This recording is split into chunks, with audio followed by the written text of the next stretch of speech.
Hello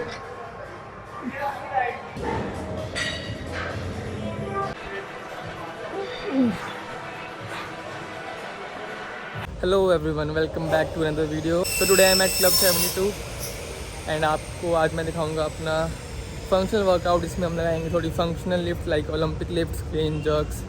उसके बाद एक 5 to 6 किलोमीटर की रन रहेगी एंड देन एंड में हम करेंगे थोड़ी स्विमिंग। तो उससे पहले अपना थोड़ा काम निपटाते हैं and see you in the workout. Done with my work. अब 5-10 मिनट में थोड़ा सा अपना प्री वगैरह लेके अपना वर्कआउट शुरू करूँगा एंड दिखाऊंगा आपको कि मैं अपना वर्कआउट कैसे प्लान करता हूँ। Meanwhile you can see our pickleball court.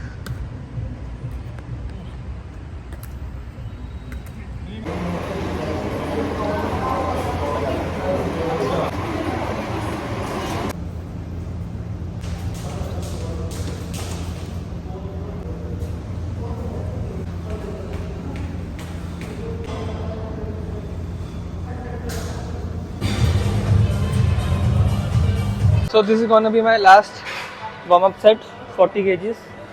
इसके बाद अपना पहला सेट लेंगे।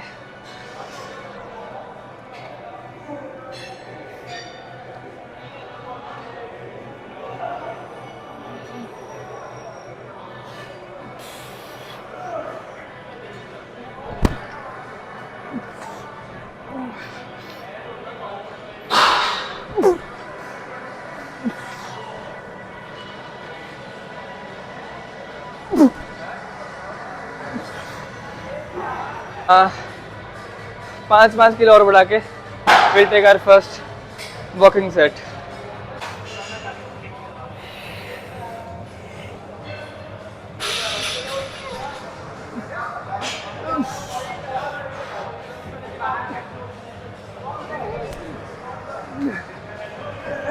थोड़ा सा हैवी लगा, so I think we gonna 5 kilo कम करके 40 kg से आज अपने रेस्ट परफॉर्म करेंगे, क्योंकि ईगो से लिफ्ट करने का कुछ फ़ायदा नहीं है।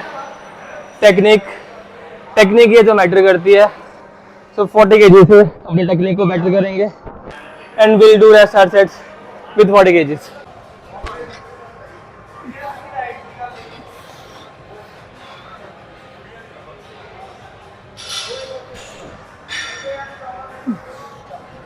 बस फुल ह्यूमिडिटी है, सारे एसी पंखे चल रहे हैं, but still you can see हाल कैसे बुरा हाल हो रखा है।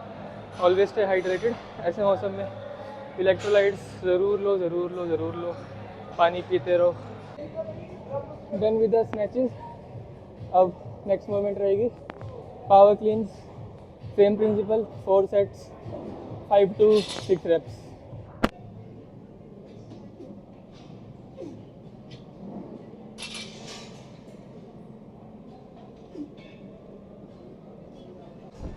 तो पहला सेट लिया 60 kg से।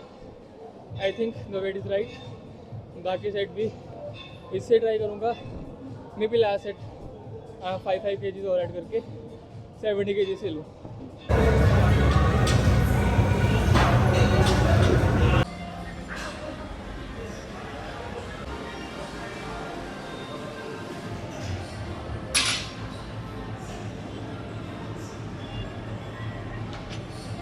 तो क्लींस का पहला सेट लिया 60 kg का।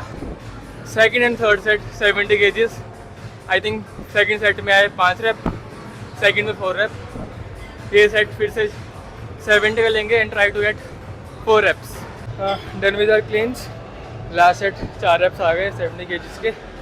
सो next movement will be weighted pull ups. Will try to go as heavy as much. 4 set 5 से 6 reps के लिए।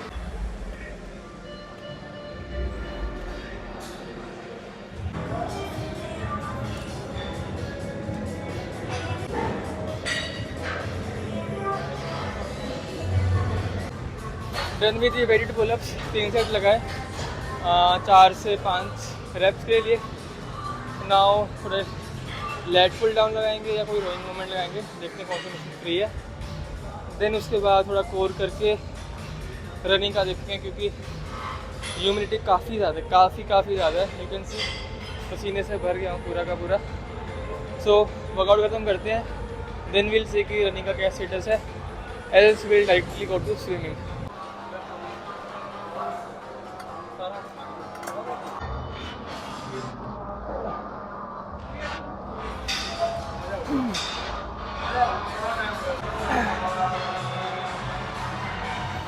हाँ, जैसे आपने सेट में देखा होगा, मैं हर एक rep controlled, eccentric, uncontrolled concentric में परफॉर्म कर रहा था, बिकॉज मेरा इस एक्सरसाइज में टारगेट है कि थोड़ा हाइपरट्रॉफी पे ध्यान दूं।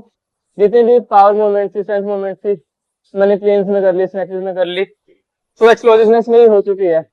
तो अब मेरा टारगेट है थोड़ा मसल हाइपरट्रॉफी पे, तो दैट्स व्हाई मैंने एक्सरसाइज चुनी एंड मैं से कंट्रोल टाइप परफॉर्म कर रहा हूँ।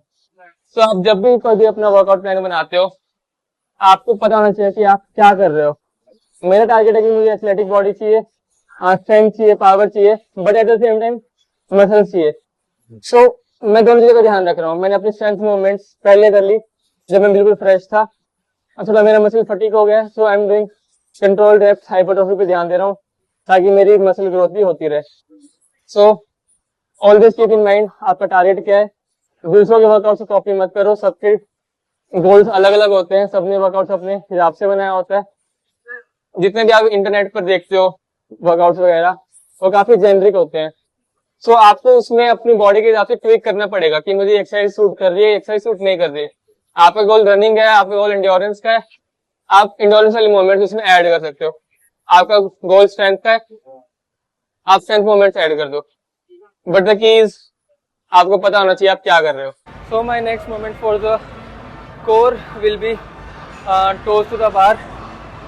Never tried this in a very very long time, but workout में ऐड किए हैं ताकि थोड़ी कोर स्ट्रेंथ भी बढ़े, क्योंकि काफ़ी टाइम से मैं कोर तो बिल्कुल भी नहीं लगा रहा। So best exercise to train your core, आपके फ्लेक्सर्स, आपके ग्लूट्स। सो ट्राई करते हैं 3 सेट, जितने भी रैप लगे will be a bonus. So let's गो।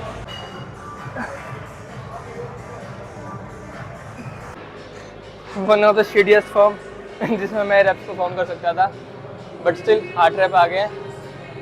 धीरे धीरे सीख रहे हैं, टेक्निक भी जैसे जैसे करता रहूँगा मूवमेंट बेटर होती रहेगी। सो ऐसा नहीं होता कि आप कुछ भी एक्सरसाइज करो आप उसमें परफेक्ट ही हो। आपने एक एक्सरसाइज काफ़ी टाइम से नहीं की होगी, तो ऑब्वियस सी बात है कि आप उसकी मूवमेंट पैटर्न को हल्का सा भूल जाओगे। सो 1-2 सेशंस की बात होती है, will get back to the movement. वो थोड़े मसल माइंड कनेक्शन वापस आ जाता है, मसल मेमोरीज को कहते हैं। हाँ, 2 सेट और लगाएंगे, देखते हैं कितने रेप्स आएंगे।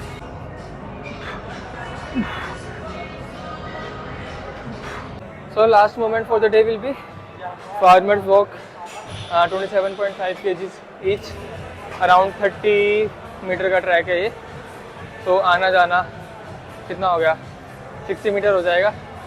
सो 2 सेट लगाएंगे, एक सेट में लगा चुका हूँ ऑलरेडी, तो ये दूसरा सेट होगा। इसके बाद done for the day. Running we have to skip for the day. बिल्कुल भी एनर्जी नहीं है, क्योंकि इतनी ह्यूमिडिटी है, सारी एनर्जी ड्रेन आउट हो गई है। एंड अगर रनिंग करूँगा तो पक्का क्रैम्प्स वगैरह के चांसेस बहुत सारे हैं। सो वर्कआउट के बाद सीधा पूल में जाएंगे, आधा पौना घंटा रिलैक्स करेंगे, थोड़ी साइड ब्रीदिंग की प्रैक्टिस करेंगे, and then will be done for the day. So last set लगाते हैं।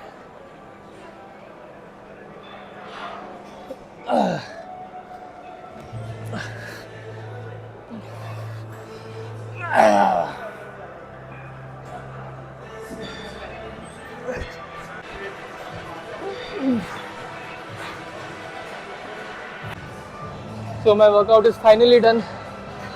काफ़ी न्यू एंड काफ़ी इंटेंस वर्कआउट था। सो अभी रूटीन ऐसे ही रहेगा जब तक tough man, Yoddha, devil circuit, काफ़ी इवेंट्स कवर करने हैं। सो सेम रूटीन रखेंगे, आपको ट्राई करूँगा कि डेली डेली दिखाता रहूँ मेरा रूटीन क्या चल रहा है। सो अब चलते हैं सीधा स्विमिंग के लिए।